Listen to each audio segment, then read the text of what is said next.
e4, c4, and a disgusted Sicilian player on the black side of things. Ladies and gentlemen, this is the Maroczy Bind formation. If executed perfectly, a hedgehog, hippo, or king's Indian player does not escape this 8x3 watertight prison cell.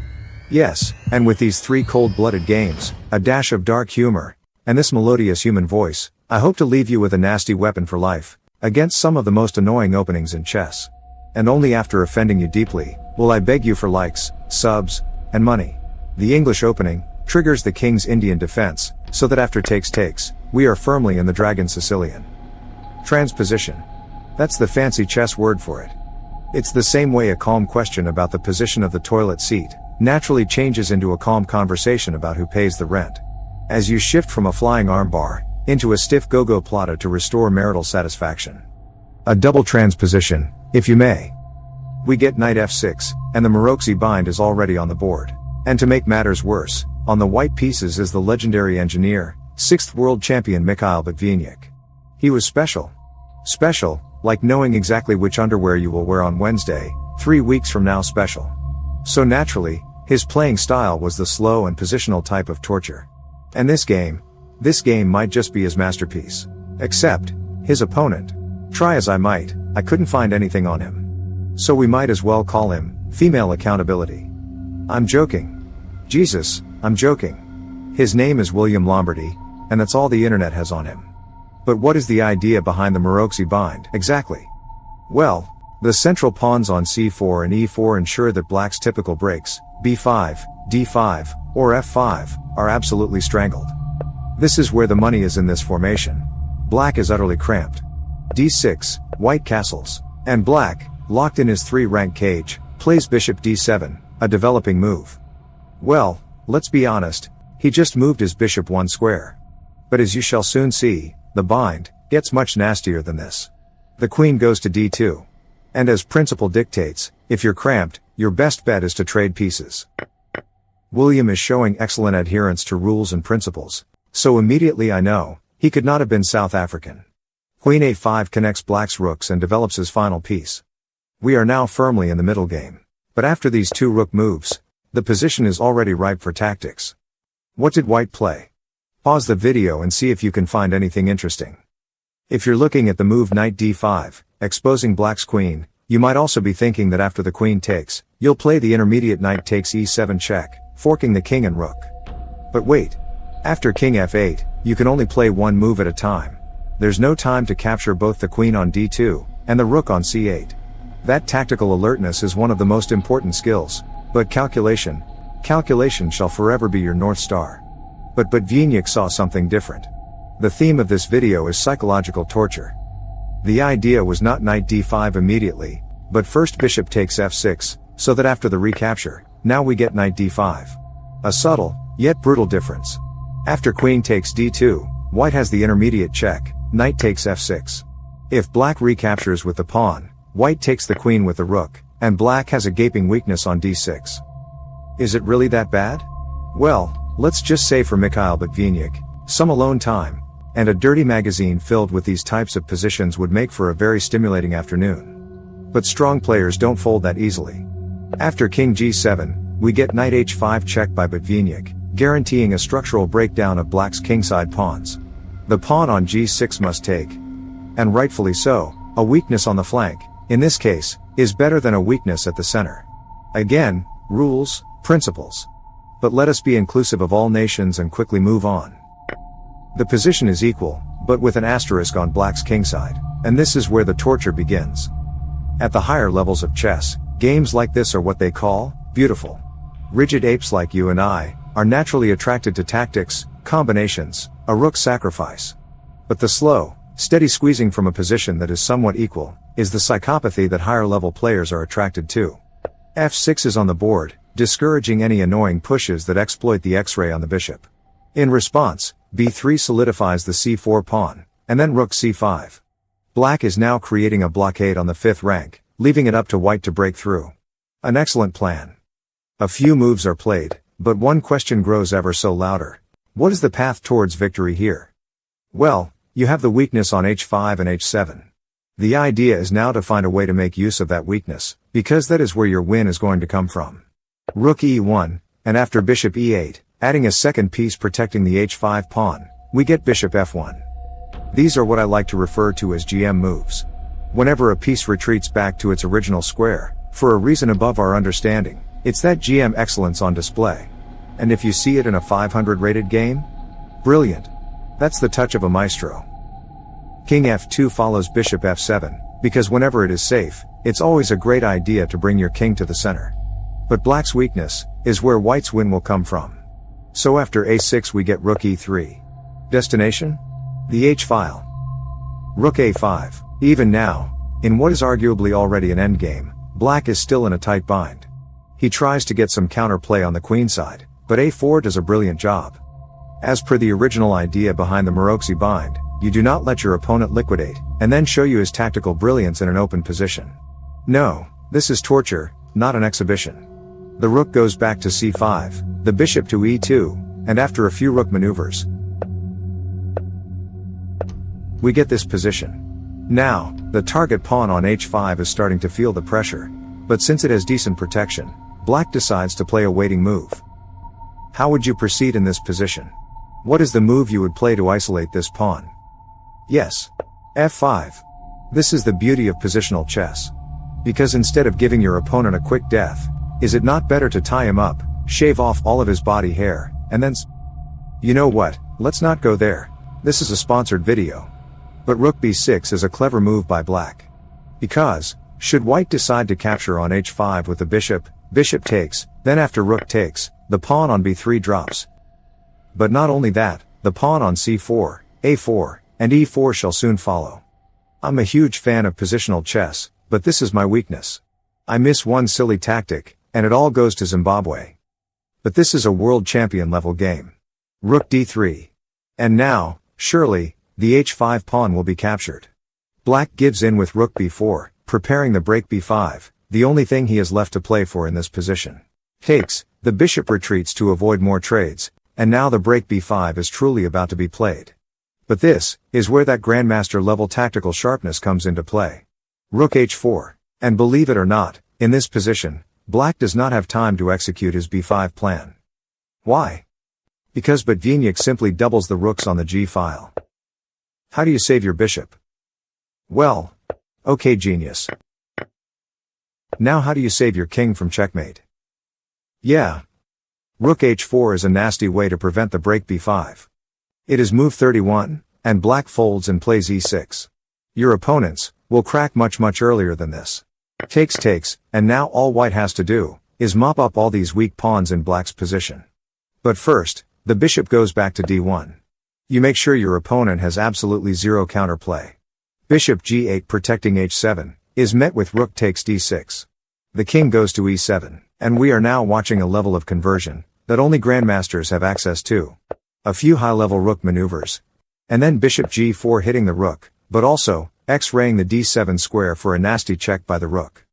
Yeah, I know. Black's position is starting to resemble the state of my finances. They say tough times don't last. But since January? Really? Anyway, we get a few more moves. And black resigns. A beautiful blend of tactics and a sturdy positional grip. But maybe you've never heard of the Maroczy Bind.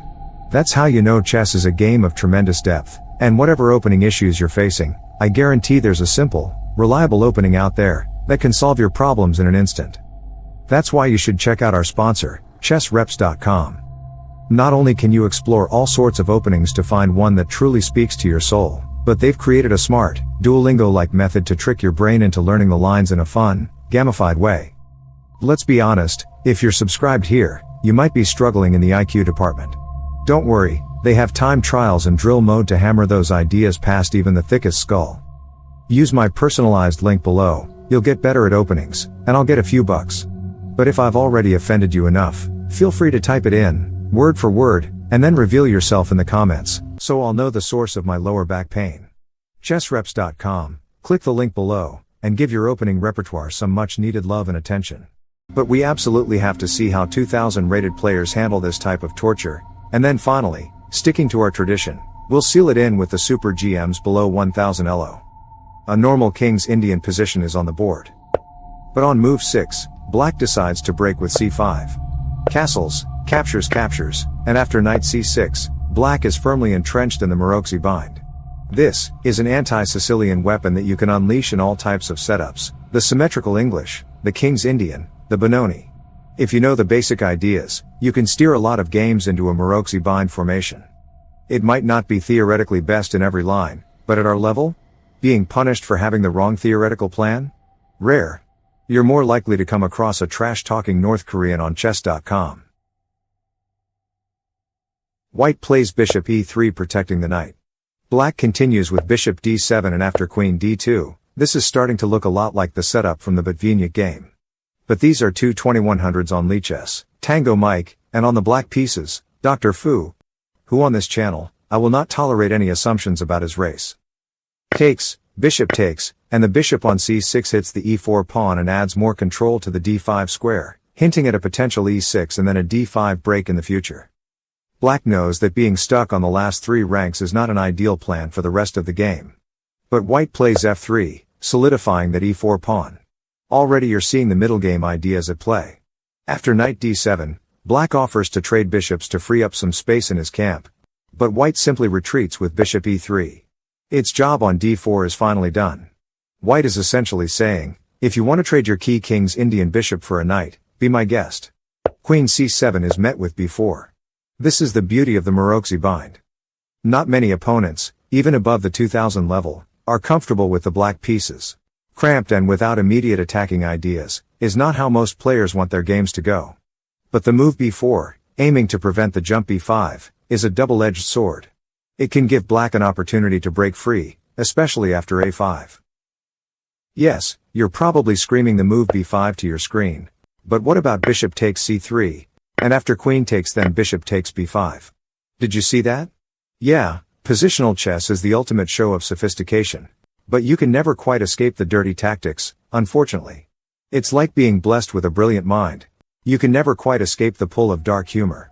Fortunately. Anyway, as a Maroczy Bind player, you don't lose anything by sticking to the slow plan, and playing b3 in this position. But alas, we have b4 and knight b6 hitting what is now a weak pawn on c4. White responds with rook c1, and black continues with e6. The mission is clear, d5 to break down the bind, and perhaps achieve equality in the resulting chaos. White reacts to the threat accurately. The rook reinforces the d5 square, making the break less feasible, but also reminding the doctor that he has created a weakness on d6. He recognizes this, and swings a defender over. But now, a special move. Bishop f1, back to its original square. A quick scan of the rating, and the engine gives it an orange question mark. A quick reminder that, you are not Mikhail Botvinnik. Don't ever do that again. Knight a4. Takes. The rook moves to e1 sidestepping the bishop's attack, and then queen b8 protects the pawn on a7. But b5 hits the board, and black has a serious problem to solve. The next few moves are white making sure that black does not find a solution to that problem. Until after rook c1. Black has no option but to sacrifice his bishop for a pawn on e4. After which he jumps at the opportunity to liquidate everything. But the timing is poor, because it gives white the chance to regain the pawn he sacrificed his bishop for. But now the rook swings over to the king side. Because in chess, after you win material, you usually have to sit back and defend for the next few moves. And with g3, white does just that. A few moves bring about a moment only familiar to a few. The satisfaction of watching your opponent go into self-destruct mode. Dr. Fu initiates a bunch of trades, after which he gives up the b-pawn. And then after rook f6, white responds with an even nastier move. a6. Because after the rook takes, how do you stop this pawn on a7? These aren't just losses. On the inside, I believe they compound, and morph into something you will let out on your children one quiet day. An amazing game, not as smooth as the Botvinnik game, but we saw the core ideas of the Maroczy Bind at play. What makes the grandmasters better? Well, they stick to the plan, and they don't miss the tactics that push that plan further. And also, they have irresistible sex appeal. Tantalizing. And now, finally, the segment you've all been waiting for. Save your common sense for the upcoming argument with the missus, you won't be needing it here. e4 and c5 is the Sicilian defense. And then the immediate c4 unleashes the Maroczy Bind to bring a 1000 rated player back to sub 1000 hell. d6, knight c3, and already, the bind is tightening. d5 is controlled more tightly, than the urge to reveal which gender you're really attracted to, as a proud Democrat. I mean, come on, what did you expect? Let's blame the creator of YouTube. The guy who decided putting an average Zimbabwean in front of a majority American audience was a good idea. Anyway, knight f6 and d4 is a very important move. Trading that d-pawn enhances your control of the d5 square, which now confines black to the last 3 ranks. Let's see how a sub 1000 rated player fares in this cramped position. Bishop g4. A gift. Because in these structures, f3 is a move you just want to play as white. You simply play it, and say, thank you for the tempo. But white plays queen b1. A chill rushes down the spine. These are the sophisticated, super grandmaster moves. You see a queen move to the flank by a Lee Razor in the King's Indian. And you also see it in a 900 rated 3-minute game on Lee Chess. This is how I know I'm not operating at a high enough frequency. Because the move I've been criticizing all along works. It's simply a sub 1000 trap. And lo and behold, knight takes e4. His opponent falls for it. Now, all white has to do is recapture with the queen, protecting the knight from the bishop, and that's simply a free piece. But white, well, he encourages us to trust the process with knight takes e4. And after bishop takes d4, equality is restored. But that brings us to f3, hitting the bishop, which retreats to f5, and after g4, black plays a truly suspicious move. Queen a5 check. You should never be in the habit of creating threats, while your own piece is under attack. After a move like bishop d2, that usually doesn't end well. Pause the video if you want to find the move that saves black in this position. But queen b6 is followed by the loss of the bishop. And as per principle, for some reason, after winning material, you always seem to end up on the defensive for the next few moves. Can someone please explain why down below? Bishop f2 check, the king moves to d1, and then queen d4 is a great attacking square for the queen. At this level, simply having your pieces around your opponent's king is the best winning strategy by far. Good things come to those who wait. Ted Bundy, 1989. But queen takes f5 lands with white's own threat. As far as the core ideas of the Maroczy Bind are concerned, you should not be having black's pieces on the 4th rank or anywhere close to your king. But I've been made to eat my words once in this game, so let us proceed with the assumption that white knows what he is doing. Because knight d7 is followed by queen takes f7 check, and black's king only has one square, d8. And that brings the position very nicely to a tactic, which I know would never be missed below 1000 elo. Knight e6 check. Winning the queen. A chaotic and fitting end to a series of beautiful games. I hope this reminds you that the game of chess isn't always about gambits and rook sacrifices. Take care of your pets, and for maximum effect, always transpose into a go-go plata.